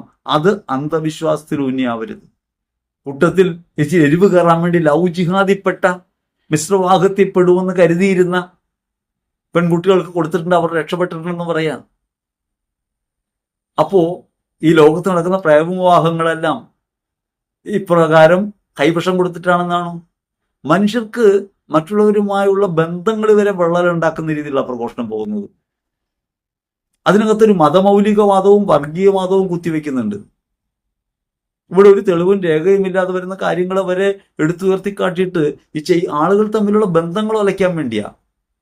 നമ്മൾ അങ്ങോട്ടും ഇങ്ങോട്ടൊക്കെ ഭക്ഷണം കൊടുക്കുകയും കൈമാറാൻ ചെയ്തിരുന്നവരും എവിടെ പോയാലും ഇഷ്ടമുള്ളത് കഴിക്കുകയൊക്കെ ചെയ്യുന്നവരാ. നിങ്ങൾ കഴിക്കുന്ന ഒരു ഭക്ഷണത്തിലൂടെ നിങ്ങൾ ഒന്നും ചെയ്യാൻ ആർക്കും സാധ്യമല്ല. അത് നമ്മൾ വിശ്വസിക്കണം. ഈ അബദ്ധങ്ങളിൽ പെടരുത്. അല്ലെങ്കിൽ ഒരു നേരത്തെ ഭക്ഷണം കൊടുത്താൽ പോരെ ഒരുത്തിന്റെ മനസ്സ് മാറ്റാൻ. നടപ്പുള്ള കാര്യമല്ല. ശാരീരികമായ പീഡനമേറ്റിട്ട് പോലും ആളുകളുടെ മനസ്സ് മാറുന്നില്ല. എത്ര കടുത്ത അടി കൊണ്ടിട്ടും. കാരണം ഹൃദയത്തിനൊരു ബോധ്യം ഉണ്ടായാൽ അതിൽ ഉറച്ചു നിൽക്കും. ഹൃദയബോധ്യമാണ് വേണ്ടത്. നമ്മളൊരു കാര്യം മനസ്സിലാക്കണം, ഇങ്ങനെ കൈവശം കൊടുത്താൽ പോകാൻ മാത്രമുള്ള വിശ്വാസമേ നമ്മുടെ പെൺകുട്ടികൾക്കുള്ളൂവെങ്കിൽ അത് അബദ്ധമാണ്. നമ്മൾ ഈ വിശ്വാസം പറയുന്നതിൽ അർത്ഥമില്ല. പരിശുദ്ധാത്മാവിൽ മുദ്രിതരായി എന്ന് പറയുന്നതിൽ അർത്ഥമില്ല. സത്യവിശ്വാസത്തിൽ ബോധപൂർവം ഉറച്ചു നിൽക്കാനുള്ള പരിശുദ്ധാത്മദാനം ദൈവം നമുക്ക് നൽകിയിട്ടുണ്ട്. അത് വിനിയോഗിക്കാനുള്ള സ്വാതന്ത്ര്യമുള്ളത് കൊണ്ട് അത് വിനിയോഗിക്കാത്തവർക്ക് വിനിയോഗിക്കാത്ത മാർഗത്തിൽ പോകാൻ പറ്റും. ഫ്രീ വിൽ ഉള്ളത് കൊണ്ടാണ്, നമുക്കിഷ്ടമുള്ള തിരഞ്ഞെടുക്കാന്നുള്ളത് കൊണ്ടാണ്. അതുകൊണ്ട് അതിനകത്ത് കൊണ്ടുപോയി കൈവശത്തെ വീണ്ടും കുത്തിക്കയറ്റാണ്. കൈവശം കൊടുത്താണ് ഇങ്ങനെ ആളുകളുടെ മനസ്സ് മാറ്റി കൊണ്ടുപോകുന്നത്. മിക്കവാറും അച്ഛനമ്മമാർക്ക് വലിയ ഇഷ്ടപ്പെടും. എൻ്റെ മകള് പാവമായിരുന്നു, എൻ്റെ മകൻ പാവമായിരുന്നു, കൈവശം കൊടുത്തിട്ടാ. എന്റെ കൊച്ചിനും കുറ്റം പറയാൻ പറ്റൂല, ഞാൻ വളർത്തിയതിനും കുറ്റം പറയാൻ പറ്റൂല, വിശ്വാസത്തിലുണ്ടായപ്പോഴതിന് കുറ്റം പറയാൻ പറ്റൂല, അതിന് പകരം എന്ത് കുറ്റം പറയാം? കൈവശം കൊടുത്തിട്ടാ. എന്ത് ചെയ്യാനും? ഇങ്ങനെ സ്വയം നീതീകരിക്കാൻ വേണ്ടിയുള്ള കുറുക്കു വഴികൾ അന്വേഷിക്കുന്ന മനുഷ്യരുടെ മുമ്പിലേക്ക് ഇവർ അന്ധവിശ്വാസവും കൂടി ഇട്ടു കൊടുക്കുന്നു. അത്രേ ഉള്ളൂ ഇതിനകത്ത്. ഈ പറഞ്ഞ പുരോഹിതൻ ഒരു ധ്യാനാവസരത്തിൽ ഒരു പുരോഹിതനെ കണ്ടു. അദ്ദേഹം പറഞ്ഞു 12 പ്രാവശ്യം വയറിൽ കുരിശു വരച്ച് പ്രാർത്ഥിച്ചാൽ കാര്യം നടക്കുമെന്ന് പറഞ്ഞു. അങ്ങനെ വരച്ച് പ്രാർത്ഥിക്കാറുണ്ട് അച്ഛൻ. അതുപോലെ വർഷത്തിൽ 2 പ്രാവശ്യം ഒരു കോയിൽ കഴിക്കാറുണ്ട്. വർഷത്തിൽ 2 വീരചനം പറഞ്ഞിട്ടുള്ളതാ. അതിന് ഇത് വേണമെന്നില്ല. ചെന്നാമയ്ക്ക് കഷായം കുടിച്ചാൽ മതി, SB ടാബ്ലറ്റ് കഴിച്ചാൽ മതി. നിരവധി മരുന്നുകളുണ്ട് ലൂസ് മോഷൻ ഉണ്ടാക്കാനുള്ളത്.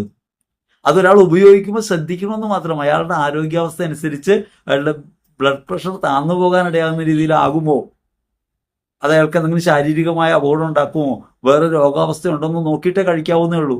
മരുന്നുകൾ നിരവധി ഇക്കാര്യത്തിൽ പറഞ്ഞു തരാൻ പറ്റും. പക്ഷെ അത് അങ്ങനെ കഴിക്കുന്ന അപകടകാരിയാണ്. അതുകൊണ്ടാണ് ഒരു ഫിസിഷ്യന്റെ കീഴിൽ ഒരു ഡോക്ടറുടെ നിർദ്ദേശപ്രകാരം മാത്രം നിങ്ങൾക്ക് അങ്ങനെ ഉദരത്തിന് പ്രശ്നമുണ്ടെങ്കിൽ വയറിളക്കാം. നിങ്ങളൊരു ആയുർവേദ വൈദ്യനെ കണ്ടാൽ മതി, ഇതിന് വേണ്ട മാർഗം പറഞ്ഞു തരും. പലവിധ മാർഗങ്ങളുണ്ട്. അതിന് ഈ അന്ധവിശ്വാസത്തിന്റെ കുടചൂടിക്ക് കൊണ്ടുപോകേണ്ട കാര്യമില്ല. അപ്പൊ അതുകൊണ്ട് മനസ്സിലാക്കണം, യേശുവിന്റെ രക്തം നിങ്ങളുടെ ഉദരത്തെ ശുദ്ധീകരിക്കുന്നതല്ല, ഹൃദയത്തെ വിശുദ്ധീകരിക്കുന്നതാണ്. യേശുവിന്റെ രക്തം നിങ്ങളെ വിശുദ്ധീകരിക്കുന്നതെന്ന് പറയുമ്പോൾ നിങ്ങളെ കാണുന്നത് നിങ്ങളുടെ ഹൃദയഭാവത്തിലാണ്. നിങ്ങളിൽ യേശു വസിക്കുന്നുണ്ട്. യേശുവിന്റെ രക്തത്താൽ തളിക്കപ്പെട്ടവരാണ് നിങ്ങൾ ഓരോരുത്തരും. ധൈര്യപൂർവ്വം ഇരിക്കണം.